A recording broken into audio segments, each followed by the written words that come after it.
On to RANsquawk's morning briefing for Monday the 7th of December 2009. And so far, things off to a relative risk-averse trade morning in what is pretty light in terms of actual economic releases and central bank speakers today.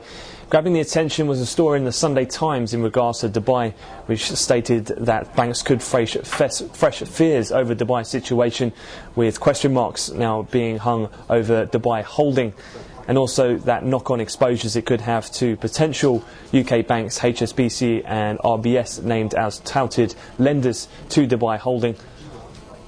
Sunday Times also suggested that other local lenders could also be, as well as international banks, under pressure, and that does seem to be weighing on the market sentiment this morning.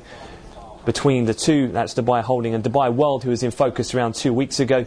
They account for around 60 to 70% in terms of the total of Dubai's debt, so that has seen the dollar index spike higher this morning, currently trading up around 0.5% at its session high, and that in turn has weighed in particular on commodities, with spot gold down some 2%, WTI crude futures also down around $1 on that $75 handle.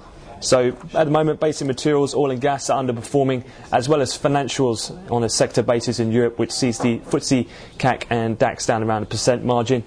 Elsewhere as well, in terms of the peripheral spreads, we've seen the Greek Bund spread once again widen out to around a 1 week wideness, with around a 10 basis point gain this morning. It's around 186 so far today.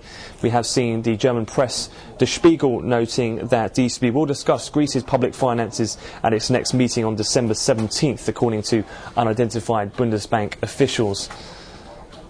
Elsewhere, taking a look in terms of the actual calendar for today, as already mentioned, it is pretty light. We've just seen the EU Centex Investor Conference come in slightly better than expected. That will take us through to German factory orders, which are due at 11 o'clock. Nothing particularly of note from the US on the data front. We'll be eyeing Canadian building permits at 1:30, and US consumer credit, that's due at 8 o'clock. That's 2 in Chicago. And in terms of actual fixed income, we'll have a reverse auction from the Bank of England today. They're targeting March 2020 to SEP 2034 maturities.